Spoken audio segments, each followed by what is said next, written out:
বিসমিল্লাহির রহমানির রহিম। মহান করুণাময় আল্লাহর উপরে শুকরিয়া আদায় করছি, এই মহান সংসদে আমাকে কথা বলার তৌফিক দান করেছেন। সকল প্রশংসার দাবিদার আল্লাহ রাব্বুল আলামিন। আমি স্মরণ করছি স্বাধীনতার মহান ঘোষক শহীদ রাষ্ট্রপতি জিয়াউর রহমানকে।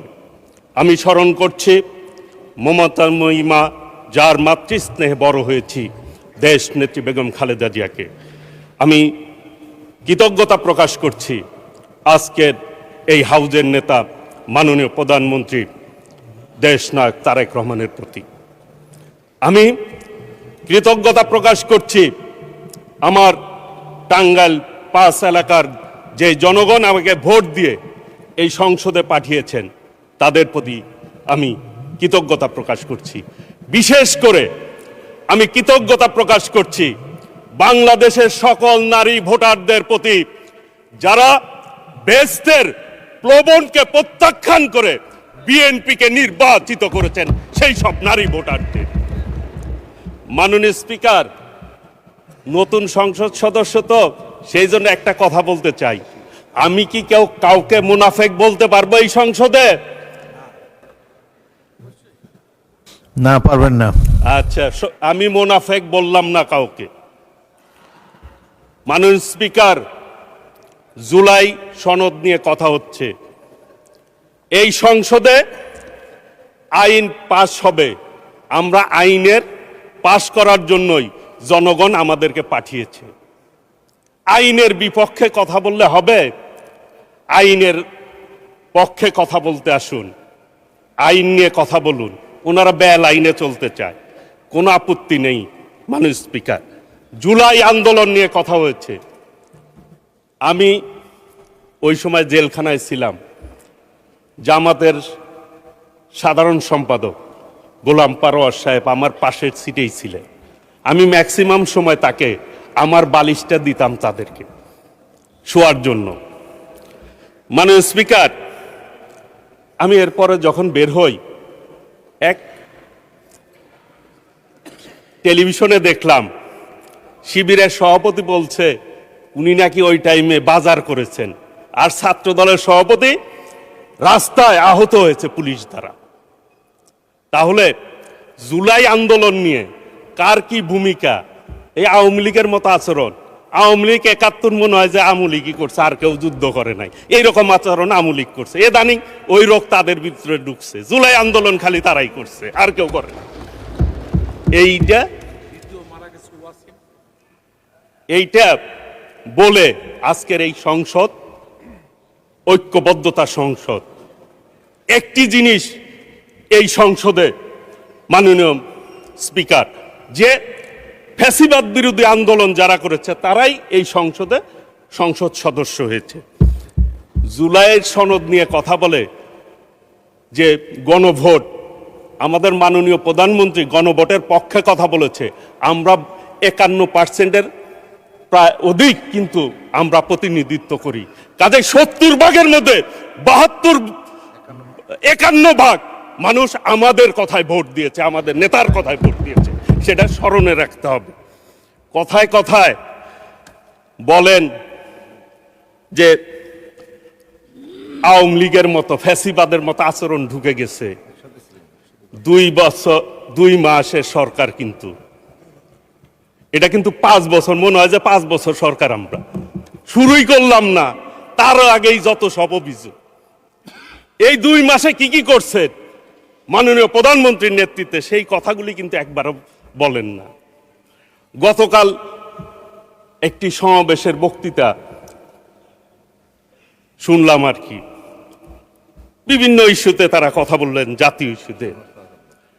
মাননীয় স্পিকার, এইটা কিন্তু ৮ সালের নির্বাচন মার্কা সরকার না, এটা ১৪ সালের নির্বাচন মার্কা সরকার না, ১৮ সালের নির্বাচন মার্কা সরকার না, এটা ২৪-এর সরকার না, আমির সরকার না, জনগণের প্রত্যক্ষ ভোটের সরকার। কাজেই হিসাব করে পথ চলা উচিত। কথায় কথায় বলে ফেলেন, নিঃশেষ করে দিবেন কাদেরকে? নিশ্চিহ্ন করে দিবেন কাদেরকে? মাননীয় স্পিকার, মহান স্বাধীনতার ঘোষক শহীদ রাষ্ট্রপতি জিয়াউর রহমানের দল বিএনপি, যার নেতৃত্বে এই দেশ স্বাধীন হয়েছে।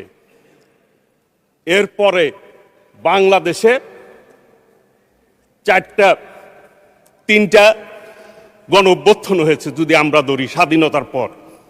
৭৫ বিপ্লব হয়েছে, নেতৃত্ব দিয়েছেন শহীদ রাষ্ট্রপতি জিয়াউর রহমান, সেই দল বিএনপি।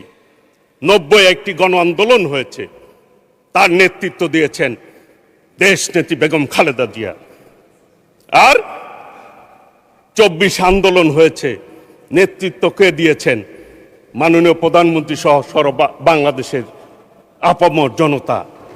সেটি কিন্তু আমাদের মাননীয় প্রধানমন্ত্রী সবাইকে সম্পৃক্ততার কথা বলেছেন। যারা আমিডামি নির্বাচন করে, যারা জনগণ থেকে প্রত্যাখ্যিত, তাদের সাথে বিএনপির তুলনা করেন। এই জন্য বললাম, মাননীয় স্পিকার, আমাদের মাননীয় সংসদ সদস্য চান ভাই ওইখানে রয়েছেন, তিনি বলেছেন ওনাদের সাথে একসাথে জেল খাটলাম, এখন ভাব বুঝতেছি না ঘটনা কি। মাননীয় স্পিকার, আমিও কথাবার্তায় ভাব বুঝি না, সংসদে কয় এক কথা, বাইরে যায় এক কথা। সেই জন্য আমি আপনাকে জিজ্ঞেস করছিলাম আমি মুনাফেক বলবো কিনা। যেহেতু আপনি না করছেন, আমিও আর বললাম না।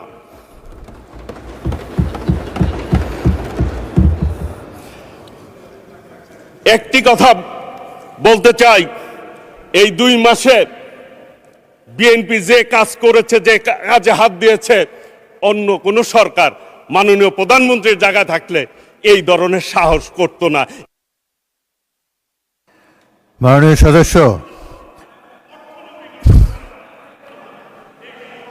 সদস্য, আপনার সময় 2 মিনিট বাড়ানো হলো, আর বাড়ানো হবে না। 2 মিনিটের মধ্যে সাম আপ করেন। Thank you. মাননীয় স্পিকার, ধন্যবাদ আপনাকে 2 মিনিট সময় দেওয়ার জন্য। আপনার এলাকায় আমি নির্বাচন করতে গিয়েছিলাম, উপনির্বাচন, সেই জন্য আপনি 4 মিনিট দিতে পারতেন আমাকে। মানে স্পিকার, 2 মিনিটের মধ্যেই শেষ করব। এই সরকার, আমার এলাকার কথা আমি নাই বলি, আমার মাননীয় প্রধানমন্ত্রী আমার এলাকার নির্বাচনের আগে গিয়েছিল। উনি ওই নির্বাচনে আমি দাবি করেছিলাম, উনি বলছে করে দিবে। আমার বিশ্বাস আছে আস্তে আস্তে ইনশাল্লাহ, সেই জন্য বললাম না, এলাকার লোকজনও জানে করে দিবে ইনশাল্লাহ। আমি শুধু বলতে চাই, আন্দোলন করে করে বিএনপি গত 17 বছর এই জায়গায় এসেছে। কাজেই আন্দোলনের ভুল ব্যাখ্যা দিয়ে মানুষকে বিভ্রান্ত করে কোনো লাভ হবে না। আপনারা 96 সালে ভুল করেছিলেন, আওয়ামী লীগকে ক্ষমতা আসার সুবিধা করে দিয়েছিলেন, এখনো ভুলের রাজনীতিতে আছেন। 86তেও করছেন, 96ও করছেন, ভুলের রাজনীতিতে আছেন। একটা কথা বলে যাই, এইবার যুদ্ধের কথা বলেন, বিভিন্ন কথা বলেন, একটি কথা বলতে চাই, এই সংসদকে সাক্ষী রেখে আগামী দিনে কোন আন্দোলন হলে, সংগ্রাম হলে বাংলাদেশের মানুষের পক্ষে হবে। হেরে যাবে রাজাকার, জিতে যাবে বাংলাদেশ ইনশাল্লাহ। কাজেই আগামী দিনে আসুন ঐক্যবদ্ধভাবে এই সংসদকে জনগণের প্রত্যাশা অনুযায়ী আমরা আমাদের বিবেককে সামনে রেখে আমরা কাজ করি।